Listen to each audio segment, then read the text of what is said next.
خواتین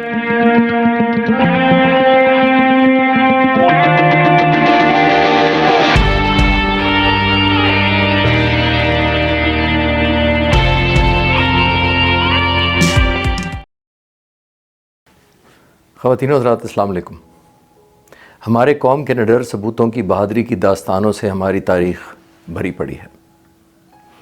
20 فروری 2003 کی صبح پاکستان ایئر فورس کا فوکر F-27 کوہاٹ سے 27 کلومیٹر مشرق میں چراٹ کی پہاڑیوں پر گر کر تباہ ہو گیا۔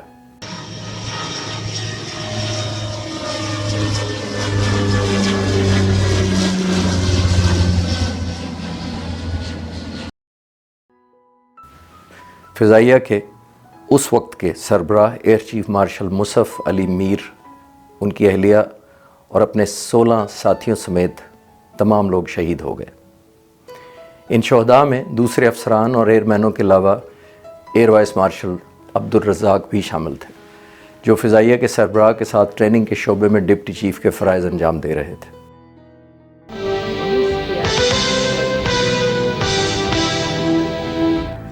It's a matter of great satisfaction to know that your performance in academics and general service training has been equally good.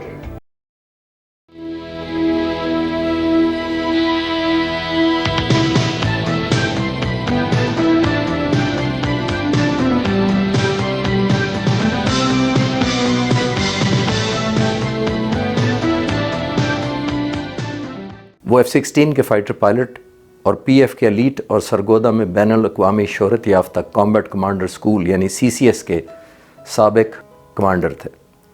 وہ فضائیہ کے F-16 کے ان 5 فائٹر پائلٹس میں سے ایک تھے جنہوں نے 10 سالہ سوویت افغان جنگ کے دوران سوویت افغان طیاروں کے خلاف سرکاری طور پر تسلیم شدہ کلز حاصل کی اور تاریخ کا ایک شاندار باب لکھا۔ مجھے ذاتی طور پر ایئر وائس مارشل عبدالرزاق کے ساتھ ایئر ہیڈ کوارٹرز میں پلانز ڈائریکٹریٹ میں کام کرنے کا موقع ملا۔ وہ ایک بہترین فائٹر پائلٹ، زمین پر حساس انسان، دھیما اور کم بولنے والے مگر ہوا میں اتنے ہی اگریسو۔ عبدالرزاق 25 نومبر 1952 کو پیدا ہوئے اور ان کا تعلق میاں والی سے تھا۔ انہیں 21 اپریل 1973 کو PF کی جنرل ڈیوٹی پائلٹ برانچ میں PF اکیڈمی رسالپور میں 55ویں GDP کورس میں کمیشن دیا گیا، جہاں انہوں نے گراؤنڈ سبجیکٹس میں بہترین کارکردگی دکھا کر سورڈ آف آنر ٹرافی حاصل کی۔ میں یہاں یہ بھی بتاتا چلوں کہ ایئر ہیڈ کوارٹر کے فیصلے کے مطابق بیسٹ پائلٹ ٹرافی 40ویں GDP سے لے کر 58ویں GDP کورسز تک نہیں دی گئی، ورنہ شاید اس کے حقدار بھی وہی ٹھہرتے۔ PF میں بھی اپنے 30 سالہ کیریئر کے دوران انہوں نے اہم آپریشنل اور سٹاف اپائنٹمنٹس کی۔ اکتوبر 1985 میں وہ نمبر 9 ملٹی رول اسکواڈرن کے OC مقرر ہوئے، جس کے بعد انہوں نے نمبر 14 ملٹی رول اسکواڈرن بھی کمانڈ کیا۔ یہ دونوں اسکواڈرن F-16 کے تھے۔ گروپ کیپٹن کے طور پر انہوں نے کامبیٹ کمانڈر اسکول کمانڈ کیا۔ جولائی 1988 میں بطور ایئر کموڈور کراچی کے PF بیس مسرور کے بیس کمانڈر مقرر ہوئے۔ انہوں نے chief of the air staff کے پرنسپل اسٹاف آفیسر کے طور پر بھی خدمات انجام دی۔ انہیں 30 نومبر سن 2000 میں ایئر وائس مارشل کے عہدے پر ترقی دی گئی۔ ایئر وائس مارشل رزاق پاک فضائیہ کے بہترین مارکس مین تھے۔ اسکواڈرن لیڈر حمید قادری کے دشمن کے خلاف کامیابی کے تقریباً 10 ماہ بعد 30 مارچ 1987 کو ونگ کمانڈر رزاق اور ان کے wingman squadron leader Sikandar Hayat F-16 اڑا رہے تھے جب انہیں radar controller squadron leader Parvez نے پارا چنار کے قریب پاکستان کی سرحدوں کی خلاف ورزی کرنے والے جہازوں کی طرف رخ کرنے کی ہدایت دی، جو سوویت یونین کے نکلے۔ ان میں سے ایک AN-26 الیکٹرانک وارفیئر جہاز تھا جو بنیادی طور پر جاسوسی کے لیے استعمال ہوتا ہے۔ ان جہازوں نے میرن شاہ کے قریب پاکستان کی فضائی حدود کی خلاف ورزی کی تھی اور یہ جہاز پارا چنار میں پاک فضائیہ کے ریڈار اسٹیشن کی طرف بڑھ رہے تھے۔ ونگ کمانڈر رزاق نے اپنی زندگی میں دیے جانے والے ایک انٹرویو میں اپنے الفاظ میں اس انکاؤنٹر کو یاد کرتے ہوئے کہا، کنٹرولر کی طرف سے دیے گئے ویکٹر نے ایک نیا ولولہ پیدا کیا۔ اٹیک کرنے کی تیاری میں ہمیں 30 سیکنڈ سے زیادہ وقت نہیں لگا ہوگا۔ مخالف طیاروں کی جن کی تعداد 2 بتائی گئی تھی، پارا چنار کے قریب ہونے کی اطلاع دی گئی تھی۔ ہمیں ان طیاروں تک پہنچنے کے لیے مزید 50 سے 60 کلومیٹر کا فاصلہ طے کرنا تھا۔ جلدی کنٹرولر نے اطلاع دی کہ اب صرف ایک طیارہ سرحد کی خلاف ورزی کر رہا ہے جبکہ دوسرا واپس مڑ چکا ہے۔ جب میں ہدف کو 3 سے 4 ناٹیکل مائل پر ٹی ڈی باکس یعنی ٹارگٹ ڈیزگنیٹر باکس میں لے آیا تو میں نے محسوس کیا کہ یہ سست رفتار اور بڑا طیارہ ہے۔ میں نے اس پر حملہ کرنے کی اجازت مانگی جو جلد دے دی گئی۔ 375 کلومیٹر سے زیادہ کی اوورٹیک ریٹ اور کم انفراریڈ سگنیچر کے ساتھ میزائل فائر کرنے کی رینج 4000 فٹ کے قریب بنتی تھی، جس کا مطلب تھا کہ میرے پاس صرف 1.5 سیکنڈ کا فائرنگ ٹائم تھا۔ ہر چیز نے میرے پلان کے مطابق کام کیا اور میزائل فائر کرنے کا بٹن دباتے ہی میزائل اپنے ٹارگٹ کی طرف رواں تھا۔ جب میں یہ اٹیک کال آف کر رہا تھا تو میں نے میزائل کو اپنے نشانے پر لگتے ہوئے دیکھا۔ اسی دوران اسکواڈرن لیڈر سکندر نے بھی اسی ٹارگٹ کو اپنا میزائل کا نشانہ بنایا۔ دشمن کا طیارہ برف سے ڈھکے ہوئے پہاڑوں پر گر کر تباہ ہو گیا۔ اس کلاسک GCI یعنی گراؤنڈ کنٹرول انٹرسیپشن میں ونگ کمانڈر رزاق نے AM-9 سائنڈ وائنڈر میزائل فائر کیا تھا۔ روسی ذرائع کے مطابق AN-26 پر سوار تمام 39 سوویت اور افغان فوجی ہلاک ہو گئے۔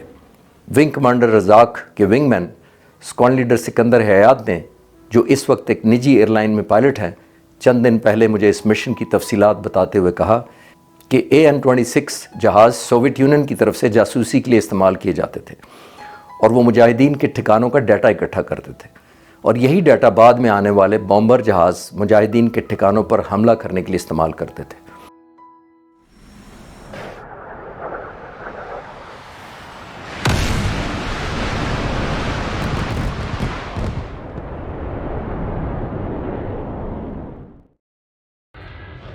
انہوں نے کہا کہ ونگ کمانڈر عبدالرزاق نے اس انٹرسیپشن کے دوران انتہائی تحمل اور کمال مہارت کا مظاہرہ کیا۔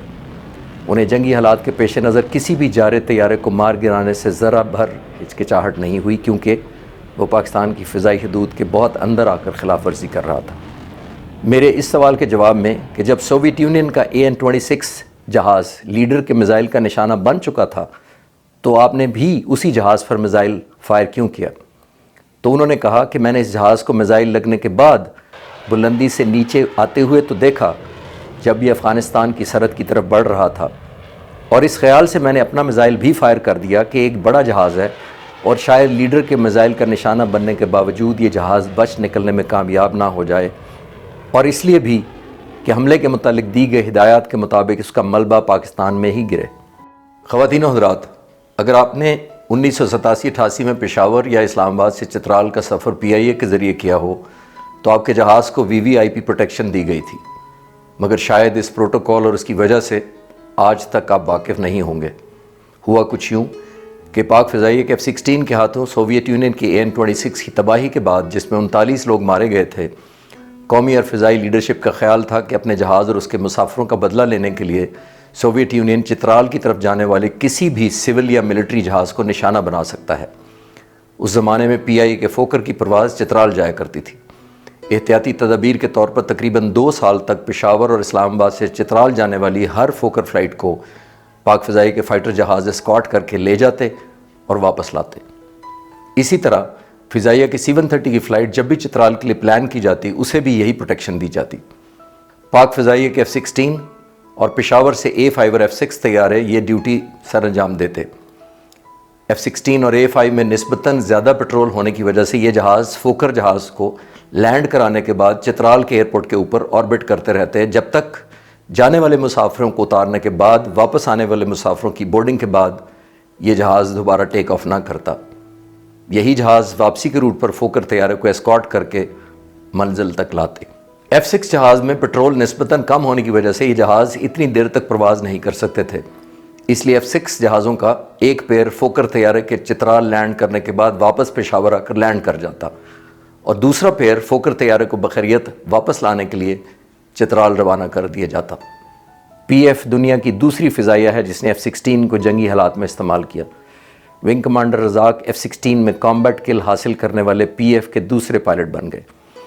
جیسا کہ میں نے پہلی ڈاکومنٹری میں بتایا تھا کہ مئی 1986 میں اسکواڈرن لیڈر حمید قادری پاک فضائیہ کے پہلے پائلٹ تھے جنہوں نے ایک ہی مشن میں 2 سوویت Su-22 جہازوں کو مار گرایا تھا۔ ایئر کموڈور حمید قادری خود 19 جولائی 2002 کو شہید ہو گئے جب وہ بطور بیس کمانڈر PF بیس کامرا میں ایک F-7 جہاز پر ایک کامبیٹ مشن کر رہے تھے۔ اس طرح 1 سال کے عرصے میں پاک فضائیہ نے ان 5 میں سے 2 پائلٹس کو کھو دیا، جنہوں نے سوویت افغان ایئر فورس کے خلاف باقاعدہ تسلیم شدہ کلز حاصل کی تھیں۔ ایئر چیف مارشل مصعب علی میر کے جہاز میں پاک فضائیہ کے بہت قابل فائٹر پائلٹ ایئر کموڈور رضوان اللہ کو بھی اس میں شامل کریں، جو اس وقت پاک فضائیہ کے سربراہ کے پرنسپل سٹاف آفسر تھے، جو کوہاٹ حادثے میں شہید ہو گئے، تو کامبیٹ کمانڈر اسکول نے اسی 1 سال کے قلیل عرصے میں اپنے 3 سابق کمانڈنگ آفسرز کو کھو دیا۔ پاک فضائیہ میں عمومی طور پر اس بات پر اتفاق ہے کہ یہ تینوں افسران انتہائی قابل اور مزید اونچے عہدوں پر پہنچنے کی صلاحیت رکھتے تھے۔ ہمارے ملک کے یہی وہ ہیرو ہیں جو پاکستان پر ہمارے ایمان کی تجدید کرتے ہیں، اور یہ قوم اپنی آزادی اور خود مختاری کے بدلے میں ایسے ہیروز کی ہمیشہ مقروض رہے گی، جنہوں نے اپنے ملک کی عزت کے لیے اپنی وفاداری اور جان کا نذرانہ پیش کیا۔ میں آخر میں ایئر وائس مارشل رزاق کے صاحبزادے شاہد رزاق، جو کہ آج کل امریکہ میں رہائش پذیر ہیں، کا انتہائی مشکور ہوں، جنہوں نے اپنے شہید والد کے بارے میں مجھے تصاویر اور قیمتی مواد مہیا کیا۔ AVM رزاق کی AN-26 کی کل کے صرف 15 دن بعد ایک اور سوویت افغان Su-22 پاک فضائی کے پائلٹ اسکواڈرن لیڈر بدر کے F-16 کا نشانہ بن گیا، جس کا ذکر ہم اگلی ڈاکومنٹری میں کریں گے۔ پاکستان زندہ باد۔